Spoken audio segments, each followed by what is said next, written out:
कोलकाता का आरजी कर medical college and hospital एक भयानक ट्रेजेडी का गवाह बना। एक जूनियर डॉक्टर जिसका जीवन दूसरों को स्वास्थ्य करने के लिए समर्पित था, एक वहशी हमले का शिकार हो गया। यह घटना जो 9 अगस्त को हुई, पूरे देश में सदमे की लहर दौड़ गई। इसने हेल्थ केयर प्रोफेशनल्स की सुरक्षा को लेकर एक गंभीर सवाल खड़ा कर दिया। उस युवा डॉक्टर के सपने हिंसा के एक ऐसे काले साये ने तोड़ दिए जिसको बयां करना मुश्किल है। इस घटना ने मेडिकल कम्युनिटी में गुस्सा और डर का माहौल पैदा कर दिया। इसने पूरे देश में उन लोगों की सुरक्षा को लेकर बहस छेड़ दी जो अपना जीवन दूसरों की सेवा में लगा देते हैं। इस घटना ने मेडिकल फ्रेटर्निटी को हिलाकर रख दिया। इसने हेल्थ केयर वर्कर्स, खासकर महिला वर्कर्स की सुरक्षा पर सवाल उठाए। वो हॉस्पिटल जो कभी उम्मीद की किरण हुआ करता था, अब डर और कमजोरी का प्रतीक बन गया है। इस घटना ने देश के सामूहिक मन पर एक ऐसे घाव दिए हैं जो कभी नहीं भरेंगे। इसने सबको हॉस्पिटल्स में बेहतर सुरक्षा व्यवस्था की जरूरत का सामना करने पर मजबूर कर दिया है। इसने उन लोगों का सम्मान करने और उनकी रक्षा करने के महत्व पर भी प्रकाश डाला जो हमारे स्वास्थ्य को सुनिश्चित करने के लिए दिन रात मेहनत करते हैं। कोलकाता की यह घटना कोई अलग थल घटना नहीं थी। इसने पूरे भारत में डॉक्टर्स के दिलों को छू लिया। उन्हें अपनी ड्यूटी निभाते हुए बहुत समय से धमकियों और हिंसा का सामना करना पड़ रहा है। यह घटना आखिरी स्ट्रॉ साबित हुई। दिल्ली के प्रसिद्ध all India institute of medical sciences से लेकर मुंबई के सरकारी हॉस्पिटल्स तक डॉक्टर्स ने अपने स्टेथोस्कोप्स रख दिए। जब तक उनकी बेहतर सुरक्षा और न्याय की मांग नहीं मानी जाती, उन्होंने काम करने से इनकार कर दिया। ये विरोध प्रदर्शन देखते ही देखते एक राष्ट्रव्यापी आंदोलन में बदल गया। डॉक्टर्स का ये प्रोटेस्ट मदद की गुहार थी, सुरक्षा की एक भयानक अपील थी। हमने मांग की थी कि हमारे कार्यस्थलों को सुरक्षित बनाया जाए। हमारा तर्क था कि हमसे हिंसा के कांस्टेंट दर में अपनी ड्यूटी निभाने की उम्मीद नहीं की जा सकती। इन प्रोटेस्ट्स की वजह से देश के कई हिस्सों में हेल्थ केयर सर्विसेज ठप हो गईं। इससे समाज में डॉक्टर्स के महत्वपूर्ण रोल का पता चलता है। इसने उनकी चिंताओं को तेजी से और प्रभावित तरीके से दूर करने की जरूरत पर भी जोर दिया। सुप्रीम कोर्ट ऑफ इंडिया ने स्थिति की गंभीरता को समझते हुए हस्तक्षेप किया। उन्होंने प्रोटेस्टिंग डॉक्टर्स से अपील की। कोर्ट ने उनसे काम पर वापस आने का आग्रह किया। उन्होंने इस बात पर जोर दिया कि स्ट्राइक का कितना बुरा असर जरूरतमंद पेशेंट्स पर पड़ रहा है।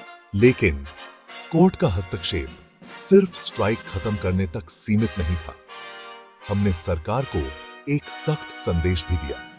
हमने मांग की डॉक्टर्स की सुरक्षा के लिए ठोस कदम उठाए जाएं।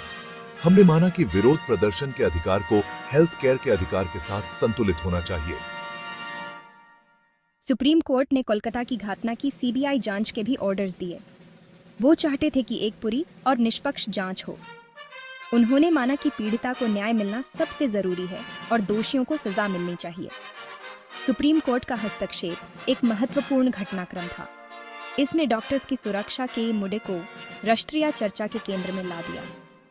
इसने एक स्पष्ट संदेश भी दिया कि हेल्थ केयर वर्कर्स के खिलाफ हिंसा बर्दाश्त नहीं की जाएगी।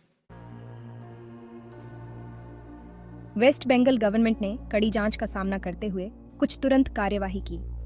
आरजी कर मेडिकल कॉलेज एंड हॉस्पिटल के 3 वरिष्ठ अधिकारियों का तबादला कर दिया गया। इसे इस बात के प्रयास के रूप में देखा गया कि जवाबदेही को गंभीरता से लिया जा रहा है। हॉस्पिटल में सुरक्षा व्यवस्था भी कड़ी कर दी गई। अतिरिक्त सुरक्षा कर्मियों को तैनात किया गया। सीसीटीवी कैमरे लगाए गए। ये कदम डॉक्टर्स और पेशेंट्स को यह विश्वास दिलाने के लिए उठाए गए थे कि उनकी सुरक्षा प्राथमिकता है। हालांकि सरकार की प्रतिक्रिया को मिली जुली प्रतिक्रिया मिली। कुछ लोगों ने इसे देर से उठाया गया एक छोटा सा कदम माना, वहीं कुछ लोगों ने इसे सही दिशा में उठाया गया एक कदम माना, भले ही वह अपर्याप्त ही क्यों न हो। एक अधिक व्यापक और दीर्घकालिक समाधान की मांग बनी रही। सरकार के कदम हालांकि जरूरी थे, मेडिकल कम्युनिटी के गुस्से और हताशा को शांत करने के लिए बहुत कम थे। इस घटना ने उन प्रणालीगत मुद्दों को उजागर किया जिनके लिए एक बहुआयामी दृष्टिकोण की आवश्यकता है, जिसमें कठोर कानून, बेहतर बुनियादी ढांचा और सामाजिक दृष्टिकोण में बदलाव शामिल हैं। कोलकाता की इस घटना ने वेस्ट बंगाल में एक राजनीतिक तूफान ला दिया। विपक्षी दलों ने सत्ताधारी सरकार पर हमला करने का मौका जब्त कर लिया। उन्होंने सरकार पर कानून व्यवस्था बनाए रखने में विफल रहने का आरोप लगाया। मुख्यमंत्री के इस्तीफे की मांग तेज होती गई। विपक्ष ने उनकी सरकार पर नागरिकों, खासकर महिलाओं की सुरक्षा के प्रति कथित निष्क्रियता और उदासीनता का आरोप लगाया। उन्होंने कानून व्यवस्था की कथित विफलता के लिए जवाबदेही की मांग की। हालांकि सत्ताधारी दल ने अपने ट्रैक रिकॉर्ड का बचाव किया। उनका तर्क था कि यह घटना एक अलग थलग घटना थी। उन्होंने स्थिति को संभालने के लिए सरकार द्वारा उठाए गए कदमों पर प्रकाश डाला। उन्होंने विपक्ष पर एक संवेदनशील मुद्दे का राजनीतिकरण करने का भी आरोप लगाया। यह घटना एक राजनीतिक अखाड़ा बन गई, जहां हर कोई अपनी बात मनवाने की कोशिश कर रहा था। इस राजनीतिक खींचतान में असली मुद्दा कहीं खो गया। वो मुद्दा था यह दुखद घटना और भविष्य में ऐसी घटनाओं को रोकने के लिए रचनात्मक बातचीत की तत्काल आवश्यकता। सीबीआई जांच के लिए सुप्रीम कोर्ट के आदेश का कई लोगों ने स्वागत किया। Central bureau of investigation CBI, Bharat की प्रमुख जांच एजेंसी को सच्चाई का पता लगाने का काम सौंपा गया था। उन्हें निष्पक्ष और गहन जांच करनी थी। सीबीआई की टीम कोलकाता पहुंची और तुरंत अपना काम शुरू कर दिया। उन्होंने अस्पताल का दौरा किया, सबूत इकट्ठा किए और गवाहों से पूछताछ की। उनकी जांच अपराधियों की पहचान करने, घटनाओं के क्रम को समझने और सुरक्षा में किसी भी चूक का निर्धारण करने पर केंद्रित थी। सीबीआई के शामिल होने से न्याय की एक नई उम्मीद जगी। गहनता और निष्पक्षता के लिए उनकी प्रतिष्ठा ने कुछ हद तक यह आश्वासन दिया कि सच्चाई सामने आएगी। हालांकि सीबीआई पर एक त्वरित और निर्णायक जांच देने का भी भारी दबाव था। सीबीआई की भूमिका न केवल इस विशेष मामले में न्याय देने में, बल्कि व्यवस्था में विश्वास बहाल करने में भी महत्वपूर्ण थी। एक गहन जांच और दोषियों पर त्वरित मुकदमा चलाने से एक कड़ा संदेश जाएगा कि स्वास्थ्य कर्मियों के खिलाफ हिंसा के गंभीर परिणाम होंगे। जूनियर डॉक्टर स्वास्थ्य सेवा प्रणाली की रीढ़ पीछे हटने को तैयार नहीं थे। उन्होंने सरकार के सामने मांगों की एक सूची रखी। ये मांगें 3 प्रमुख क्षेत्रों पर केंद्रित थीं: पीड़िता के लिए न्याय, सुरक्षा उपायों को बढ़ाया जाना और स्वास्थ्य कर्मियों पर हमला करने वालों के लिए कड़ी सजा। सरकार ने अपनी ओर से कुछ मांगों को मान लिया। उन्होंने आरोपियों के मुकदमे में तेजी लाने का वादा किया। उन्होंने सरकारी अस्पतालों में सुरक्षा बुनियादी ढांचे में सुधार की योजना की भी घोषणा की। हालांकि उन्होंने सभी मांगों को मानने से इनकार कर दिया, व्यवहार्यता और वित्तीय बाधाओं का हवाला देते हुए। गतिरोध जारी रहा।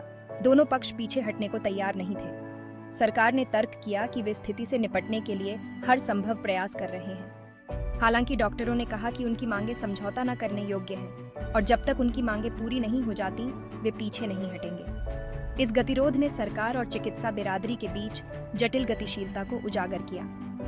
इसने आपसी सम्मान, सहानुभूति और एक समाधान खोजने की साझा प्रतिबद्धता के आधार पर बातचीत की तत्काल आवश्यकता को भी रेखांकित किया, जो सभी हितधारकों की चिंताओं का समाधान करता है। डॉक्टरों का विरोध, हालांकि उचित था, स्वास्थ्य सेवा प्रणाली पर इसका गंभीर प्रभाव पड़ा। मरीजों, खासकर हाशिए पर रहने वाले समुदायों के मरीजों को हड़ताल का खामियाजा भुगतना पड़ा। अस्पताल खचाखच भरे हुए थे। गैर आपातकालीन प्रक्रियाओं को स्थगित कर दिया गया था। स्थिति ने भारत की स्वास्थ्य सेवा प्रणाली की नाजुकता को उजागर कर दिया। इसने डॉक्टरों और नर्सों की भारी कमी को उजागर किया। इसने स्वास्थ्य सेवा के बुनियादी ढांचे और संसाधनों में अधिक निवेश की आवश्यकता पर भी प्रकाश डाला। यह संकट सभी हितधारकों के लिए एक चेतावनी के रूप में कार्य करता है। इसने सरकार को स्वास्थ्य कर्मियों की चिंताओं की उपेक्षा के परिणामों का सामना करने के लिए मजबूर किया। इसने जनता को उनके जीवन में डॉक्टरों की महत्वपूर्ण भूमिका की याद भी दिलाई। घटना और उसके बाद ने दीर्घकालिक समाधान की आवश्यकता को रेखांकित किया। इसमें स्वास्थ्य कर्मियों के खिलाफ हिंसा के मूल कारणों को संबोधित करना शामिल है। इसमें एक सुरक्षित और सम्मानजनक कार्य वातावरण बनाना भी शामिल है, जहां वे बिना किसी डर के अपने कर्तव्यों का पालन कर सकें। भारत में स्वास्थ्य सेवा का भविष्य इसी पर निर्भर करता है।